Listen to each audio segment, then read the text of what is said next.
Hello everyone and welcome to the Carcode YouTube channel. My name's Sam, and if you're new here, please make sure to hit the subscribe button down below for all the latest new car reviews and car content. Today I'm checking out this is the updated Mazda CX-30. First of all, a huge thanks to Mazda UK for lending me their exclusive line model for a week so I can really get my head around this vehicle. Now this is the base engine named the e-Skyactiv G, and it is now 2.5 litres rather than 2 litres with the naturally aspirated engine and the MHEV hybrid powertrain. So I'm going to go through all of that in a bit more detail. The exterior design has stayed pretty much the same since its initial release in 2019, and it's been something that owners have really loved about the vehicle. So let's start with the exterior design of the CX-30, because as you can see, in my opinion, it's a very sleek looking SUV. Starting to the front end of the CX-30, and it's remained unchanged, which isn't necessarily a bad thing. It's a really sleek looking vehicle. You have these chrome sections across the front on all models. These do look really nice in black in other regions such as Japan and the US. That just has a bit more of a sporty look blending in with the black grille, and some owners have changed those to black. So all CX-30s do come with auto leveling LED headlights, but if you do want this nice LED daytime running light signature, you do have to go for this exclusive line or the top of the range Takumi. These are also adaptive driving beam headlights as well, so they're more clever lighting technology, the actual headlights, but you get LEDs as standard. These side sections though on the lower models are just a halogen, so they're kind of a yellowy orange, and they don't look half as good as these, which look really smart. There's lots of plastic cladding which continues onto the side of the vehicle. To the side of the CX-30, the sleek design continues. You got rear tinted windows on Homura spec and above, which definitely adds something to the vehicle. Sleek lines all look really great. This cladding is quite chunky. It's one of the biggest on any car I've seen. It's not to everyone's taste. It is quite loud. Maybe a bit thinner to tone it down would look better, but it definitely has that chunky rugged look, which is what Mazda were definitely going for. You've also got the S design on the front door, which is hard to see in certain lights, which looks quite cool. It's just been really beautifully crafted. These door mirrors do sit quite far back, which means in your eyeline view they are quite close to you, so you get more of a zoomed in vision. However, all CX-30s comes with blind spot monitoring as standard, which is excellent. Loads of safety features on this vehicle. It gained a 5-star Euro NCAP safety rating when it was first tested in 2019. That was reviewed in 2021 when it was more stringent, the test, and it still achieved the 5-star rating. It's also got 5 stars from JNCAP, who are Japanese NCAP, and also probably the most impressive is this has been awarded a Top Safety Pick Plus award for 2025 by IIHS, who are the American testers of car safety. They also test every single aspect of the vehicle, such as small overlap, front overlap, whiplash, etc., and all the safety assistance systems, and it received green good in every single sector. Hence it's at the top of their pick for 2025. This is a car that came out in 2019 and it's still absolutely smashing it and beating many rivals that have come out in recent years. So it's really good and one of the safest compact SUVs on the market by far. To the rear of the CX-30 you have the round tail lights as well, with this round section with the lovely indicator as well, which just kind of pulses. It looks really natural and it's very clear the direction, which is great. You got these nice haunches as well along the back, and a bit more of a thinner section here than you do in the Mazda 3, on which the CX-30 is based on, so you have less of a blind spot at the back of the car. Also, you've got the black cladding all around the back bumper. You've also got the twin exhausts, which look really nice and something we don't see on many cars. You can also have these as sports exhaust on the e-Skyactiv X model. The 2 litre is currently not available, the sport exhaust system, on the 2.5 model. As for your exterior colours on the CX-30, you get a choice of 10 paintwork options regardless of the trim, so that's excellent. As standard you get solid Arctic white, which does look good. However, it does mean it's quite a contrast between the black cladding and the white, so it's not to everyone's taste. Going up to metallic paintwork options, they start at £600 and you've got plenty to choose from. You've got a few white colours as well. So you've got the snowflake white, which is quite a bright white metallic-y pearl colour. You've also got ceramic white, which is slightly different again. My favourite definitely is the platinum quartz. I really like how that looks. It's got a really silky, lovely sort of gold hint to it that looks excellent. You've also got a slightly darker colour, the zircon sand. I actually saw that on the MX-5. You can click up there to watch my full review on the latest MX-5. I quite like that colour for something a bit different. You then also have this polymetal grey, which is a nice medium colour. It's got sort of a blue tinge to it. It's almost an anthracite grey. You do also have two darker colours available for £600. That's your jet black metallic and also the deep crystal blue. Quite often is the case with Japanese manufacturers. The paintwork can scratch and swirl quite easily, especially on the darker colours. That's why I'd probably go for a lighter colour or a medium colour like this polymetal grey or the zircon sand. I know it is nice, the darker, kind of a bit more sleek, but owners have said that they do swirl very easily, so just something to bear in mind. There then is two more premium colour options. You've got machine grey, which is just a dark sleek grey for £700, and last but not least, plenty of people's favourite, the Soul Crystal Red, which is that signature Mazda colour, really suiting the car well. I'm not a massive red fan myself, but it does look great on the CX-30. My favourites though are definitely platinum quartz and also the zircon sand. Moving on to wheels available on the CX-30. Starting with the prime line, you get these 16-inch grey alloy wheels which offer a really chunky sidewall, which is really great for your comfort. They don't look too small that you might expect on the vehicle, and they are nice having that darker colour with the cladding as well, all blending in quite nicely. They're on the base model prime line and also on the centerline model. Going up to the Hamura spec, you get these 18-inch metallic black alloy wheels which do look nice and have that sportier look. Normally I'm not a huge fan of black alloys, but I think on this vehicle they really do suit it. Going up to exclusive line, you get these 18-inch silver alloy wheels, as Mazda call them. They are kind of more of a light grey and they are metallic, so quite nice and not just a plain wheel. If you do go for the higher output 2-litre e-Skyactiv X engine, you get these wheels but in a brighter, shinier chrome, which do look quite nice. They've got that wow factor to them.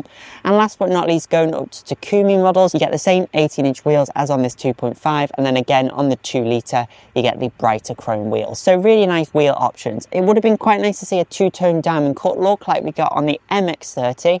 I think that would really suit the car well, and also a 17-inch would be quite nice, sitting in between the 16 and 18 inches. You can opt for alloys as accessories as well. You can speak to your Mazda dealer more about that, and they're all quite reasonable value for money too.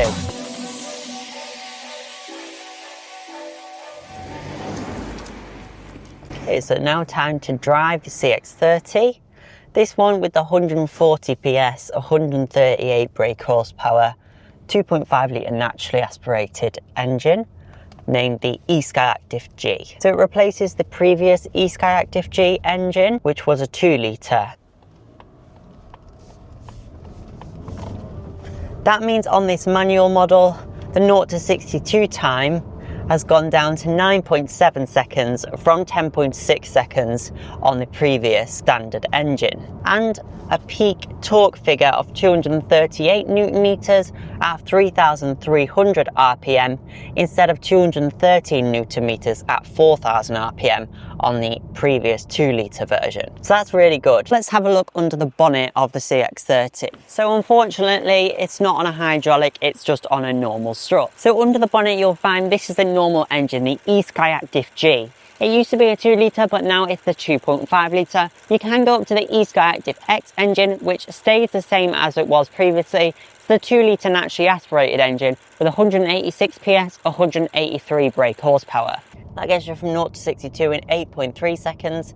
The main benefit from the e-Skyactiv X is when you get to higher revs, it gives you more power.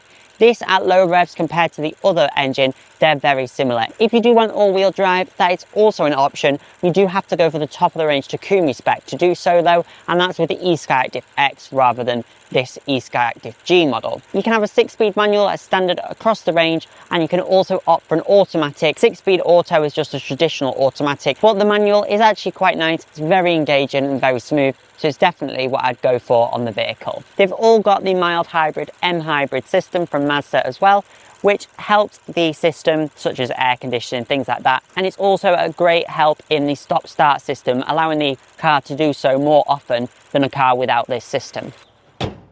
It's not turbocharged, so you have to push it to get that power out of it. But if you just want to drive it leisurely, you can do so and it's perfectly happy. If you want to have a bit more fun or need to overtake, you can drop it down into a really low gear and get that peak torque when you need it. So now I'll show you the acceleration. Now I'm in third gear, 32 miles an hour. That's 50 there. So it's plenty torque enough. If you are going to put it in sixth gear and try and put your foot down, it takes a bit longer to get up to speed. Just a lower gear than what you would normally be in is going to give you more than enough torque ready for you to just fly away, which is really great and quite surprising actually. I've got the 6-speed manual option here, which is a really smooth gearbox. It is one of the best in the market, up there with the gearboxes that you see in manual Fords. You can though also opt for a 6-speed traditional automatic gearbox. It's around £1,500 premium on any model that you go for. And that will also suit the linear power delivery that you get from a naturally aspirated engine, rather than a dual clutch gearbox which you'd see in most turbocharged vehicles. So you won't have that jump of power. However, if you do drop it into a lower gear and floor it, you do feel a much higher surge of power above 3000 RPM, which is really nice. Of course, the benefit of the bigger engines means that at higher speeds the revs can be kept low and just tick over the engine. Also with the cylinder deactivation technology, that further helps. And it'll tell you here what's going on basically with the power flow. You don't need to see that all the time because you can't do much about that, but it's interesting just for your benefit so you can see what's going on. So that means all cylinders are firing and I'm accelerating. That means I'm not accelerating at the moment. So now that means it's firing on 2 cylinders, so again using less fuel. And essentially the 2.5 litre engine gets less strained than a smaller engine would, especially for motorway cruising or whatnot. A 1 litre engine can be revving really hard, whereas this keeps the revs very low indeed. No turbo as well, so it's going to prove to be more reliable. This engine has been available in the CX-30 overseas for a while, and it's been available in the CX-5. But Mazda's gone to the basics with it while still having this mild hybrid technology to aid efficiency, which is nice. But it doesn't drive any different really to a normal petrol car, apart from its auto stop start happens more often. If you want it to, you can turn that off, and it fires up into action faster, so that's good.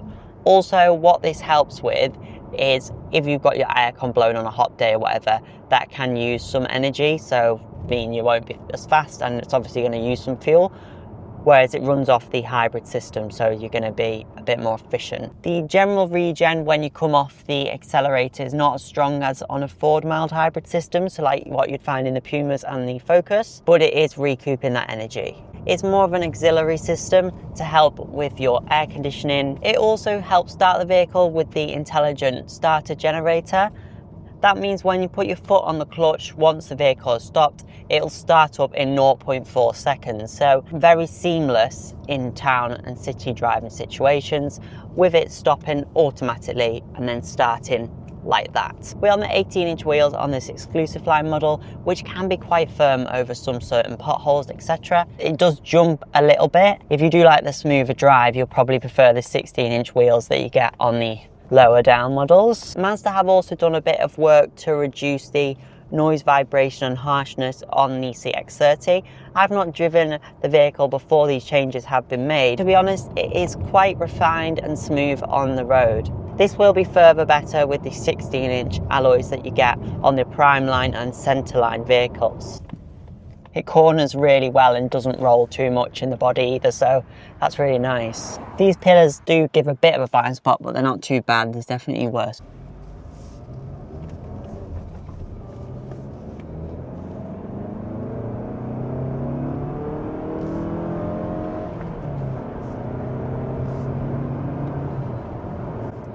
Quite fun. I'm going to reset my trip now. You can see the blind spot there as well. That's standard across the range, so that's great. The cruise control is really good as well. Got Mazda's radar cruise control as standard across the range, which is fantastic. So you can see the lines come up there telling you what it needs to do. Set it to 50, there we go. And it's intelligent adaptive cruise control as standard. So it'll just follow the car in front, just like it does in my Volkswagen Golf. That's a great feature to have on the vehicle, and it'll slow it down.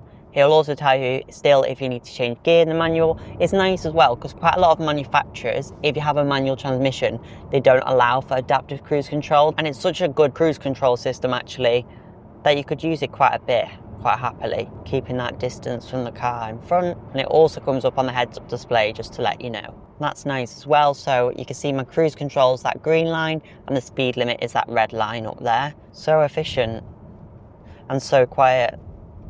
If you're doing a lot of motorway journeys and you don't want a diesel, this could be the car for you. It really loves this sort of cruising because it's at 1,500 reps. Like, it's so smooth and so quiet. Like I say, I can't hear the engine at all. Skyactiv X official miles per gallon is 49, whereas this is 47. So that 2 litre on paper is a bit more efficient, but this is more efficient than the outgoing Skyactiv G, which was also 2 litre but less powerful, which had 45 miles per gallon. From a cold start, the engine can sound quite loud when you start it up. However, when the engine is actually ticking over, or when you start it after you've recently started it, it's extremely quiet. In fact, I was in this car with my mum, I started it up and she said, "Is this electric?" Also, I really like about the CX-30 the size of the vehicle. It sits in between a Duke and a Qashqai, or in between a Puma and a Cougar. So it's that sweet spot for many people. That's what's quite nice about the CX-30, is that it's completely different to drive compared to any other car on the road, apart from the Mazda 3, of course.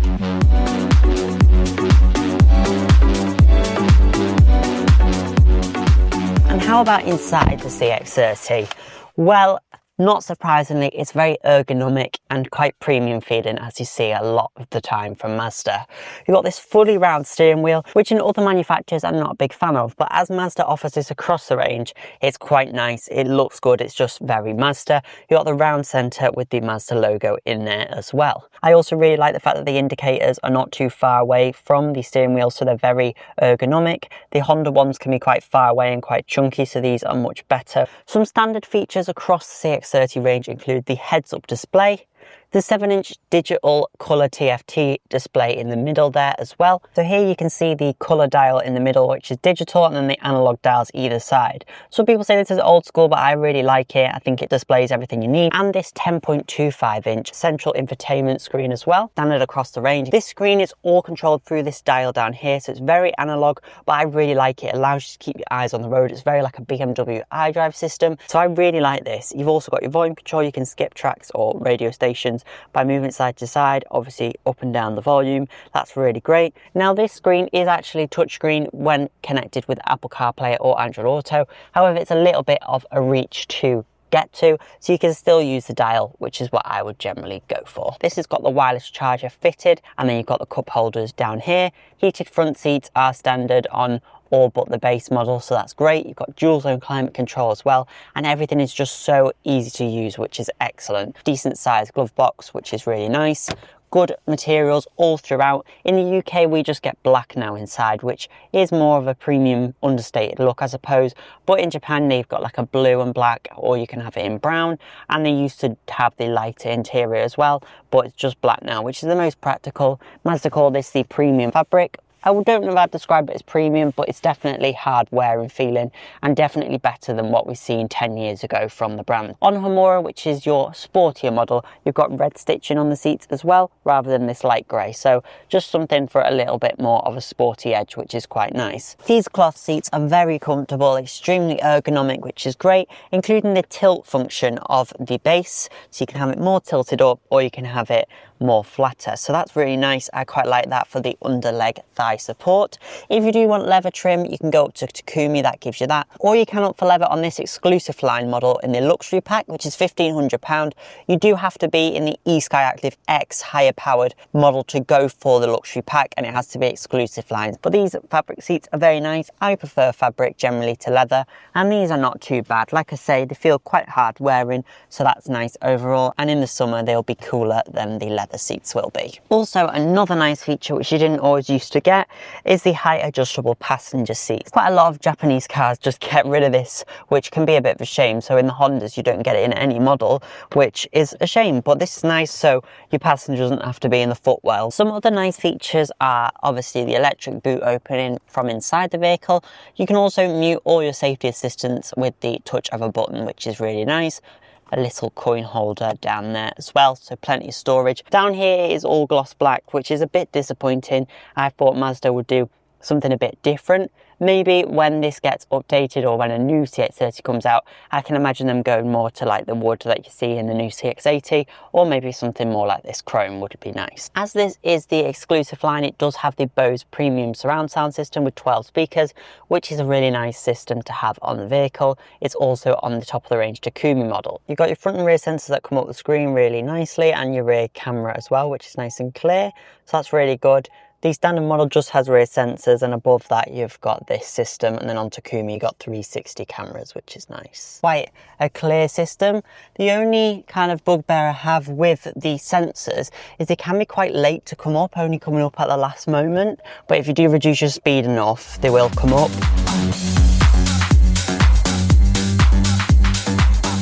Okay, and how about boot space and practicality on the CX-30? The electric tailgate is definitely a nice feature on Humora spec and above as standard, and it's not something you see a lot in the small SUV market. And in the boot itself, you'll find 430 litres on most models, which is about average for this size of vehicle.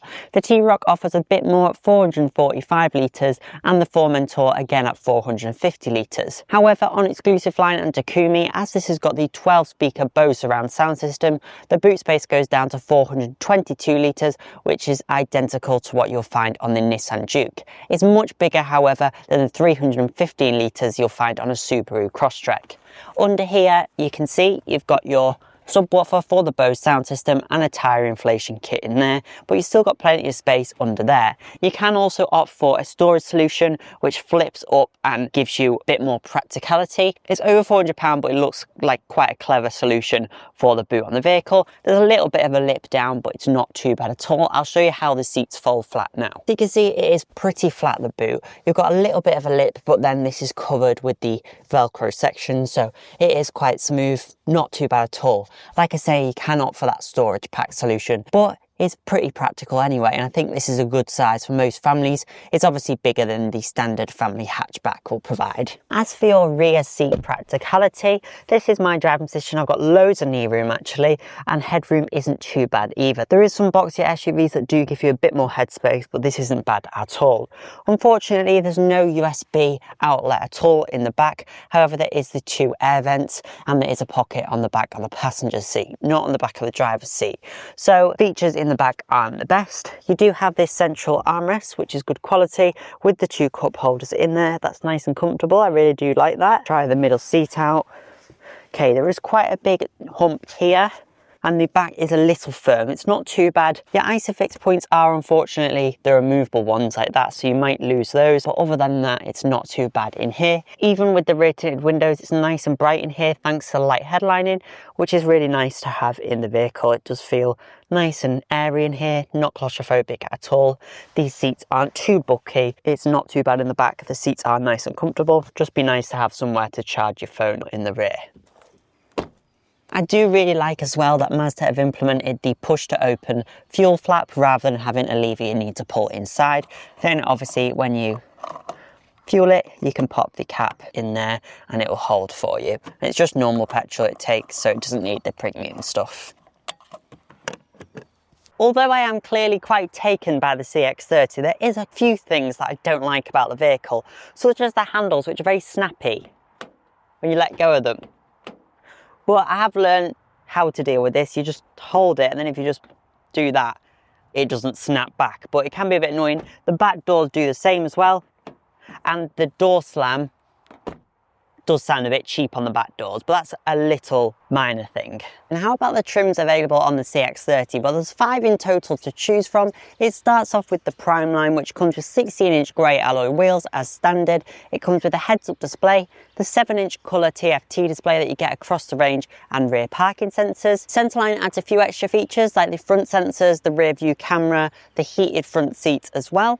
Going up to Hamura, you get a sportier look. It's not too much extra as well to go up to Hamura. It's about £500. You get the 18-inch gloss black alloy wheels, you get the power tailgate as well, and you get the black seats with the red stitching. Going up to an exclusive line like this, it brings the 18-inch silver alloy wheels. It also brings a 12-speaker Bose surround sound system, which is a really nice feature to have. This is definitely my favourite trim, I'd say, because it's got everything you need on it, including the Bose system, so it has a bit of a premium feel to it. And then at your high end, you've got Takumi, the top of the range, which has got full leather inside. Instead of a rear camera, you've got a 360-degree camera as well as front and rear sensors. So that's the top of the range model on the vehicle. Also, Takumi allows you to go for an all-wheel drive version of the vehicle as well.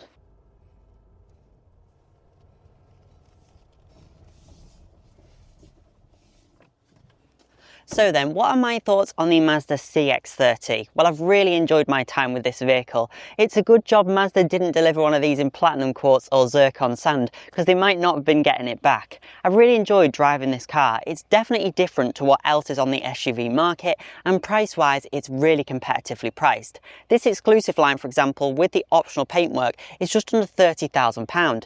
To get an equivalent level T-Roc, you're looking at around £32,000, and that's without a heads-up display or a premium sound system. This is a similar price to an equivalent spec Ford Puma, and you're getting a bigger, more grown-up vehicle which is better suited for motorway driving, etc. So it's certainly priced very well, and it looks and feels more expensive than it actually is. It does have the odd downside, of course. Like all cars, I'm not a huge fan of the gloss black in there, the springy door handles, just little tiny things like that. Takes a bit of getting your head around just a naturally aspirated engine, but it's pretty good, and it can get quite expensive, this vehicle, if you go for the 2-litre e-Skyactiv X. However, if you stay with the new 2.5-litre e-Skyactiv G, especially if you're doing a lot of motorway driving, it makes an awful lot of sense, and this exclusive line is a perfect spec, offering a great level of premium features like your heated seats, Bose sound system, without costing the world. So really great car overall. A bit different to what other SUVs are out there on the market, and definitely offers great value for money.